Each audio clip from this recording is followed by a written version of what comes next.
Hello, welcome. So today I am going to be talking about the 11th day of Christmas, and this virtue is absolutely well spot on within myself that I need to work on, and it and it is self-control. And for the main topic of the video as well, I'm going to be doing a tag, and it's the new makeup releases tag by Amy Loves Makeup. So if you're interested in watching my version of that, I hope you keep on watching. I hope you subscribe to my channel if you haven't already. Give it a like. And to my returning subscriber, I love you, I love you. Thank you so much for being here again, and it's always such a joy reading your comments. I mean, you're just so, oh my gosh, I feel so much love from being such a small channel, and I am just incredibly grateful that you let me be in your life, from watching me, from making comments, giving a like, whatever you're doing. I am feeling the love, and I can only hope that I give that love back to you by just sending you my prayers that you're always safe, and I am just in complete awe and just filled with gratitude. So thank you so much. So with all that said, I'll get started right now.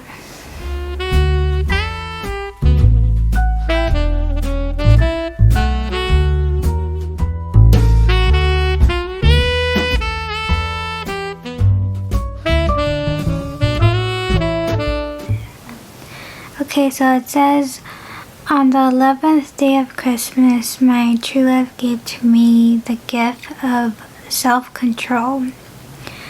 A man without self-control is like a city broken into and left without walls.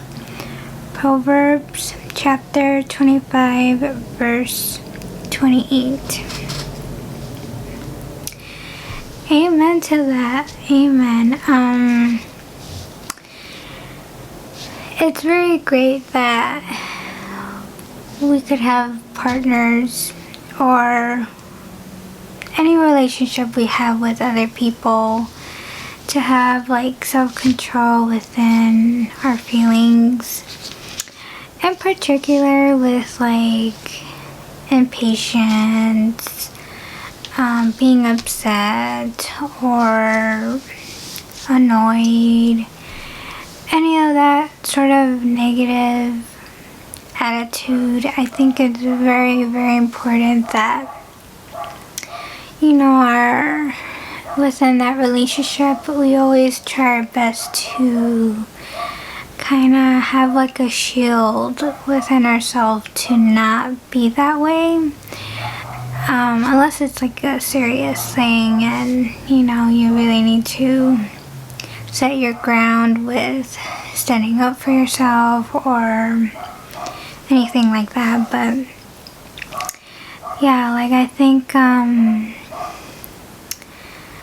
think that's a given for not settling into your relationships, and deserving the very best, because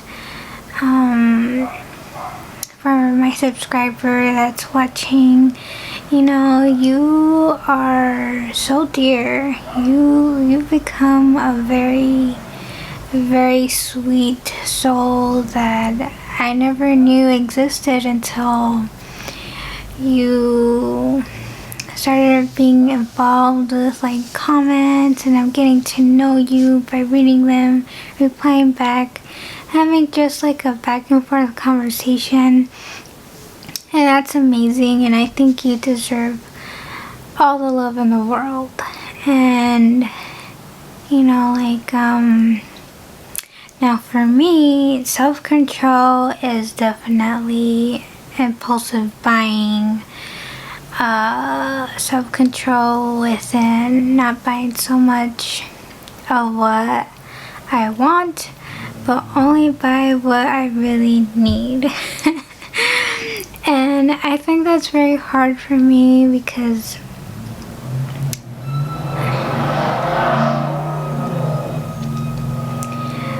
I think it's very hard for me just because I have a YouTube channel and it's based on makeup. So I almost have that feeling that if I don't have the newest thing, my channel will not grow or it's not relevant to people. But then I started, I have a small YouTube community specifically in my channel, and I am just so grateful, and I love you so very much, that I feel like I don't even need to have the latest makeup trend to have importance, you know. And this is why I'm so grateful that I have such strong love for the faith as well, and I get to share it with you for a little bit, you know, in my videos here and there. But it's not a push to make you convert or anything. I just love my faith so much that I would love to share it with you.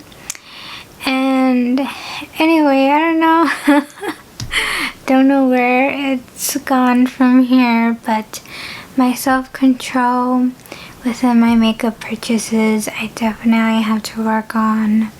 During this new year, I really want to make sure I save my money, I make smart financial choices, and not giving in into like the new makeup releases. So hence, I'm doing a makeup release tag, so this would be really interesting and fun to go through with you among these questions. So yeah, so I'll get started with the questions now. Okay, so it says number 1, what mainstream release lived up to the hype most this year? Okay, so for my choice of that would be the ColourPop Lizzie McGuire What Dreams Are Made Of. And the only reason why I chose this palette is because of the color scheme. The color scheme is absolutely beautiful.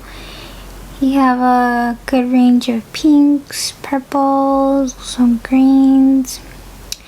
I did switch out this orange glitter shade with the pink one just to match all the rest. Now, I did grow up watching Lizzie McGuire, not religiously, but my sister, she was a fan of Hilary Duff. So this actually reminds me of my sister, and her love for Hilary Duff, for watching this show, I mean, it was very known into her interest. Like she really was a huge fan. And I just figured, you know what, like, it was so popular at home, why not on the palette? So, yeah, it just brings back memories of how we were as, like, growing kids, and, you know, it was a complete joy to see my sister, see things that she was really interested in, and I would watch with her. Not Lizzie McGuire per se, maybe a little bit, but we definitely had our shows to watch together, and yeah. Okay, so number 2, what indie release lived up to the hype most this year? I'm going to say the Natasha Denona Mini Love Palette. Now, this palette has been on my wish list for so long, and I just recently got it on a good sale at Sephora. I think it was like around $12. Now, I haven't used it yet, but looking at the shades, they're absolutely beautiful. And I also love the shade names, and it says, I think it goes like this. It goes like this. It goes, "You are my true love." Oh, that's so nice. That's so really cute. Yeah, so let me swatch a couple of them.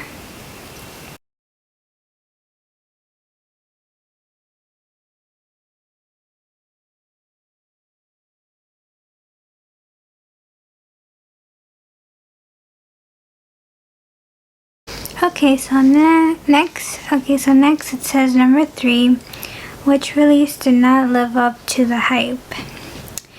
I'm going to say the ColourPop Hocus Pocus Witching Hour.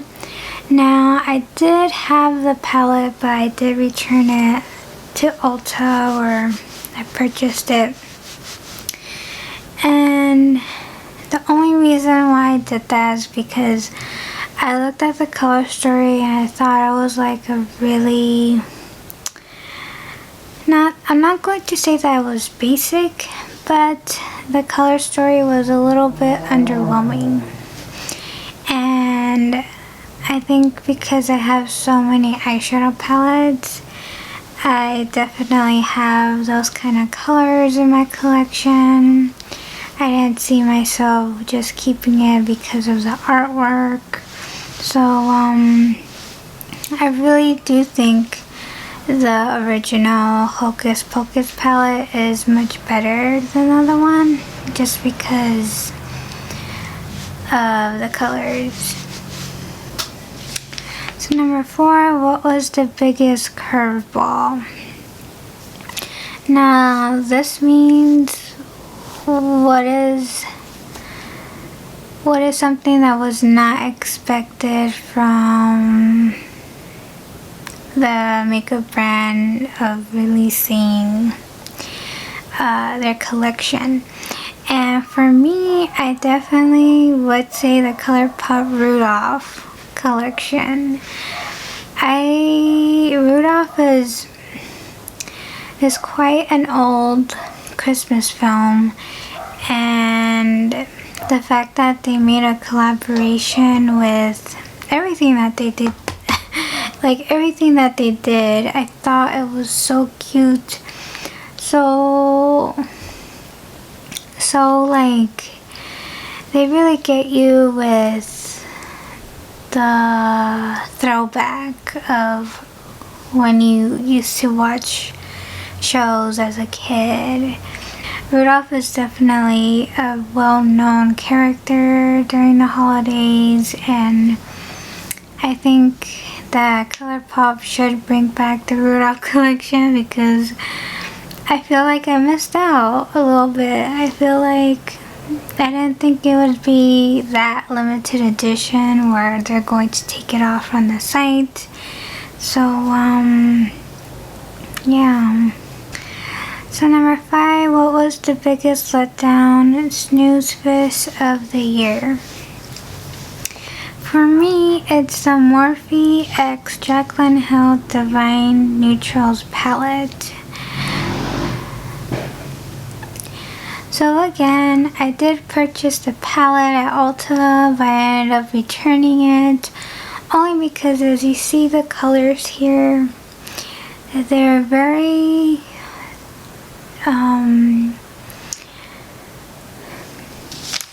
given that it's a neutral palette, it's a very bold color story, and I only liked one shade out of the whole palette, and it was going to be that really light champagne shade, and all the rest are really dark. So I think that palette would be suited most for those who have a much darker skin tone than mine, and they could definitely rock the shimmers all over the lid.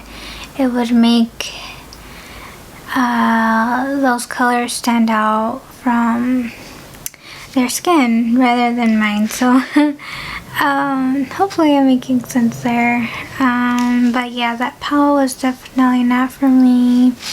I definitely have her other palettes that she did with Morphe. It would be the original one and then the volume 2. That one is much colorful, but that one's really pretty as well. So number 6, what was the best holiday release this year? It's going to be the BH Cosmetics Miss Claus collection. I have this big palette, which is the Lit List, and I thought that this palette was well thought out.